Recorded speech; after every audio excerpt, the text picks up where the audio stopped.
கர்த்தருக்கு ஸ்தோத்திரம். கர்த்தருடைய நாமம் மகிமைப்படுவதாக. ஆமென். சங்கீதம் 16 அதிகாரம் 4 நாம் வாசிக்கும் பொழுது, அந்நிய தேவனை நாடி பின்பற்றுகிறவர்களுக்கு வேதனைகள் பெருகும். ஹல்லேலூயா. ஆமென். கர்த்தருக்கு ஸ்தோத்திரம். ஆண்டவருடைய வார்த்தை உண்மையுள்ளது, சத்தியம் உள்ளது. ஆமென். ஹல்லேலூயா. ஆனாலும் பரிசுத்த தேவனை நாடி பின்பற்றுகிறவர்களுக்கு வேதனைகள் அல்ல, சமாதானம் பெருகும், சந்தோஷம் பெருகும், ஆசீர்வாதம் பெருகும், பலம் பெருகும், ஞானம், வல்லமை, அபிஷேகம். கர்த்தருக்கு ஸ்தோத்திரம். ஹல்லேலூயா.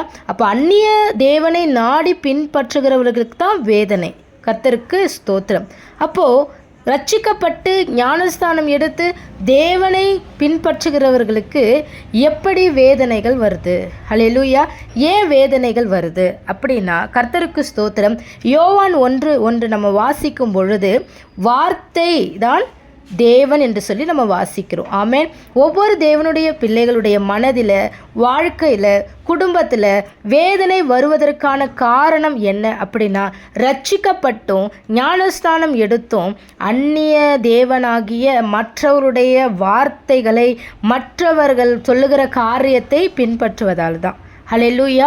கர்த்தருக்கு ஸ்தோத்திரம். நம்முடைய தேவனுடைய வார்த்தையை நம்ம கேட்கும் பொழுது, கவனிக்கும் பொழுது, கர்த்தரையே நம்பும் பொழுது, கர்த்தருக்கு ஸ்தோத்திரம். ஹல்லேலூயா. கர்த்தருக்கு ஸ்தோத்திரம். மகிமை உண்டாவதாக. மற்ற மனுஷர்கள் வார்த்தையை நம்ம என்ன பண்ணக்கூடாதுன்னா, கவனமாக கேட்டு அந்த வார்த்தைக்கு கீழ்ப்படுகிற தேவனுடைய பிள்ளைகள் அநேக பேர் இருக்கிறாங்க. வசனத்தை கேட்கும்போது மட்டும்தான் தேவனை பின்பற்றுகிறோம் என்று அர்த்தம். வார்த்தைக்கு கீழ்ப்படியும் பொழுதுதான் தேவனை பின்பற்றுகிறோம் என்று அர்த்தம். வார்த்தையை கை கொள்ளும் பொழுதுதான் பரிசுத்த தேவனை, வார்த்தையாகிய தேவனை பின்பற்றுகிறோம் என்று அர்த்தம். வார்த்தைக்கு முக்கியத்துவம் தந்து, வார்த்தையானவரையே உயர்த்தி, வார்த்தையானவரையே ஆராதித்து, அவருக்கு முக்கியத்துவம் கொடுத்தால், ஹல்லேலூயா, இயேசுவை பின்பற்றினால்தான் பரலோகம். அவர்களுக்குத்தான் வேதனை இல்லை. கர்த்தருக்கு ஸ்தோத்திரம். ஆசீர்வாதம் உண்டாகும். ஆமென். உன் வேதனை நீங்கி சுகமாயிரு என்று இயேசு கிறிஸ்து ஆசீர்வதித்திருக்கிறார்.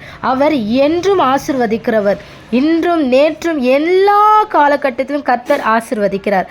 ஆனால் நம்ம செய்ய வேண்டியது அந்நிய தேவனை அல்ல, வார்த்தையாகிய தேவனை பின்பற்றி, அவரை நாடி, அவரை தேடி, அவருடைய வார்த்தை என்ன சொல்லுகிறது என்று சொல்லி நம்ம வாழ்க்கையில், குடும்பத்தில் வார்த்தைக்கு முக்கியத்துவம் கொடுக்கும் பொழுது குடும்பம் ஆசீர்வாதமாக இருக்கும்.